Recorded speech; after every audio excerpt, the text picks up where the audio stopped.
Hello and welcome to my YouTube channel Let's Made. I am Akash Kundu, second year MBBS student from Bankura Sammilani medical college and hospital. बहुत दिन से मैंने video नहीं दे पाया, तो इसका एक मेन कारण मेरा अभी रिसेंटली बहुत ज़ोर से एक एक्सीडेंट हुआ था, जिसके कारण मेरे हाथ में सर्जरी हुआ है। I am extremely sorry for that.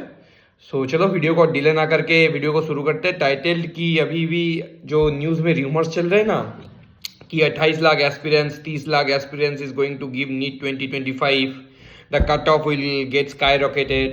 उसके बाद और कुछ आ रहा है कि इस बार का कंपटीशन बहुत ज़्यादा तगड़ा होगा, ये होगा वो होगा फलाना होगा। तो चलो इस चीज़ को थोड़ा डिटेल में आज इस वीडियो में बात करते हैं।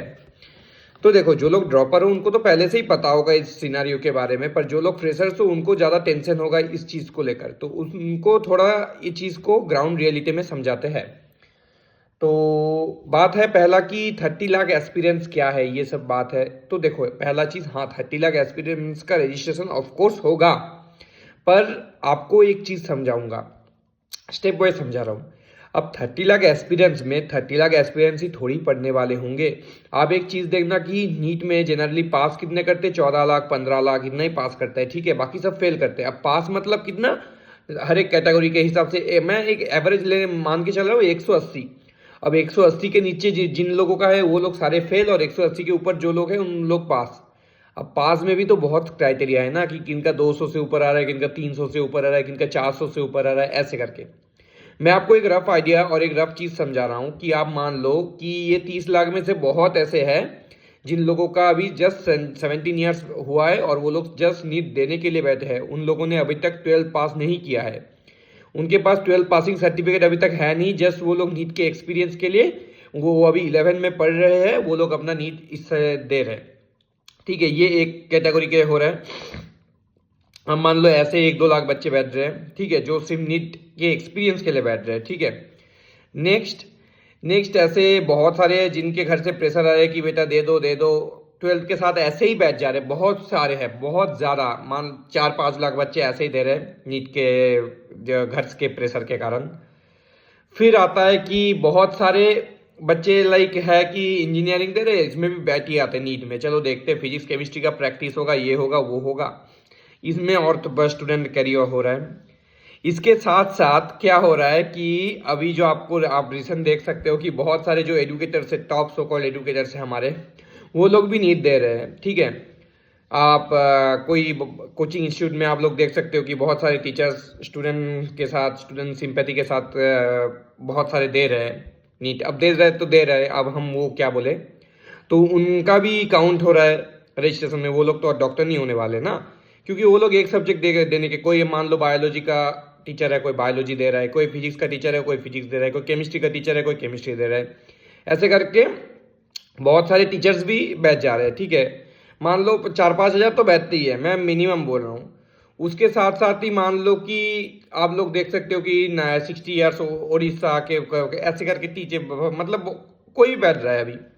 अभी बात है कि नीट को लेकर इंडिया में बहुत बहुत ज़्यादा क्रेज़ है।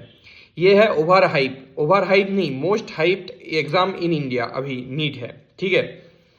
ये मैं आपको ग्राउंड रियलिटी बोलूंगा। अभी कमेंट सेक्शन में बहुत सारे बोलेंगे कि IIT JEE एग्जाम दे दो, ये दे दो। हाँ भाई, IIT JEE एग्जाम हार्ड है, मैं हार्डनेस की बात नहीं कर रहा हूँ, मैं हाइप की बात कर रहा हूँ। हाइप सबसे ज़्यादा नीट में ही है, ठीक है, क्योंकि एक टर्म आता है ना, मेरा बेटा डॉक्टर बनेगा, मेरा बेटी डॉक्टर बनेगा, ऐसा एक टर्म है ना।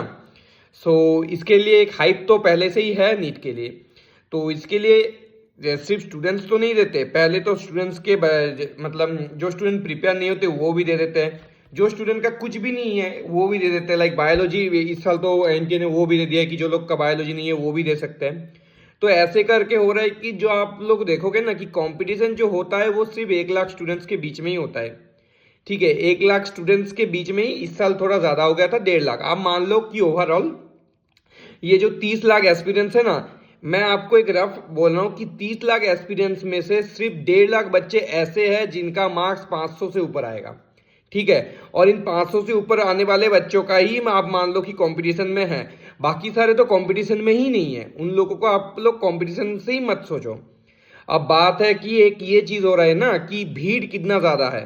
अब भीड़ ज़्यादा है, इससे तो आपको देखने को नहीं देखना चाहिए ना, आपको सिर्फ यही नोटिस करना चाहिए कि भीड़ में आपका पोजीशन कैसा है, ठीक है। आपका पोजीशन बहुत ज़्यादा, अगर आप रियली नीट के लिए पढ़ रहे हो देन आप लोग चिंता ही मत लो, हो जाएगा। बस ये दिमाग में लेके चलो, ठीक है। मैं और वन शॉट एक लेक्चर करके भी सोच रहा हूँ कि सीरीज लेके आऊँ। 20 मिनट 25 मिनट में ट्राई करूंगा कि एक एक चैप्टर खत्म हो जाए, ताकि आप लोगों का बहुत जल्दी से रिवीजन हो जाए। ऊपर नीट के एकदम लास्ट मोमेंट में रिवीजन देने के लिए मैं कुछ नोट्स भी बनाने वाला हूँ। अगर वीडियो में रिस्पॉन्स अच्छा आता है तो मैं ये कंटिन्यू करूंगा। अब तो वही मैं बोल रहा हूँ कि देखो, जो मेन कंपटीशन लाई करता है वो सिर्फ 1.5 लाख बच्चों के अंदर ही लाई करता है। बाकी सारे तो बस ऐसे ही बैठने के लिए बैठते हैं। तो आप लोगों को उनके लिए सोचने की कोई ज़रूरत नहीं है, ठीक है। क्योंकि आप लोगों को सोचना है कि हाँ भाई, मुझे ये 1.5 लाख में से ये कंपटीशन करना है, और मेन चीज़ आपको सोचना है कि हाँ, मुझे 650 के ऊपर ले आना है नंबर। एट प्रेजेंट सिनेरियो कोई, जो मैंने पहले बोला था अभी भी वही बोल रहा हूँ कि देखो, कंपटीशन ऑफकोर्स बढ़ा है। कंपटीशन क्यों बढ़ा है? पहला कारण कि देखो, पिछले साल जो लोग 650 660 बच्चे, मतलब 650 बच्चे जो लोग मिलके उनको कॉलेज नहीं मिला, वो लोग तो साथ नहीं बैठेंगे ना, वो लोग फिर से नीट देंगे, उनका मार्क्स ऑफकोर्स वो लोग कंपटीशन हार्ड करेंगे। उसी के साथ साथ ही जो लोग फ्रेशर्स में बहुत अच्छे दिमाग वाले बच्चे हैं, उन लोगों का भी नंबर आएगा। सो ऑफकोर्स कंपटीशन बढ़ेगा, ये नो डाउट, अनडाउटेडली कंपटीशन बढ़ेगा। पर ऐसा नहीं है कि कट ऑफ 680 670, मैं बहुत यूट्यूब देख रहा हूँ कि बोल रहे 670 80, आप लोग मान लो कि कट ऑफ जाएगा, ये जाएगा वो जाएगा। नहीं जाएगा भाई, इतना ज़्यादा नहीं जाएगा कट ऑफ। सब चीज़ का एक थ्रेशोल्ड लिमिट होता है, सब चीज़ का एक सैचुरेशन होता है, ठीक है। पिछले साल ऐसा गया था, मतलब ऐसे नहीं होता। अब मान लो कि अगर पिछले साल 680, आप मैं एक एग्जांपल दे रहा हूँ कि 610, उसके पिछले साल 610 कट ऑफ गया था। पिछले साल, इस साल 656 कट ऑफ गया है, तो 46 नंबर का अगर इंक्रीमेंट होता है तो उस हिसाब से अगर इस साल माने तो आप लोग मान लो कि 702 कट ऑफ जाएगा। ऐसा ही तो हो रहा है ना। तो ऐसा तो कभी नहीं हो सकता कि 702 कट ऑफ जाएगा। सो कट ऑफ कभी भी ऐसे नहीं बढ़ता। कट ऑफ बढ़ता है क्या कि बहुत सारे, देखो, एक स्टेप भी लिया गया है कि 3 घंटा का एग्जाम कर दिया गया है 3 घंटे का एग्जाम। सो 20 मिनट पहले का रिड्यूस कर दिया गया है, उससे साथ साथ सेक्शन बी भी माइनस कर दिया है। सो आप लोग ये मान लो कि 720 आने के चांसेस इस बार बहुत कम है, क्योंकि 1-2 क्वेश्चन तो ऐसे देंगे ही देंगे जो आउट ऑफ एनसीईआरटी है, और वो लोग तुक्का के जरिए ही वो करना पड़ेगा, ठीक है। सो मेनली आप मान सकते हो कि हाँ, कट ऑफ वगैरह कंपटीशन ऑफकोर्स बढ़ रहा है, पर कट ऑफ आप मान लो 650 से 660 के अंदर ही रहेगा, जितना रहेगा। उससे ज़्यादा आप लोगों को इतना सोचने की ज़रूरत ही नहीं है, ठीक है। Just chill, give your best and best of luck. अभी भी टाइम है, फोड़ दो, जितना ज़्यादा हो सके रिवीजन करो, और ये सब जो फालतू की चीज़ है ना, जो सब बोल रहे कट ऑफ वगैरह, ये सब फालतू की चीज़ से दूर रहो। तब तक के लिए all the best, bye bye.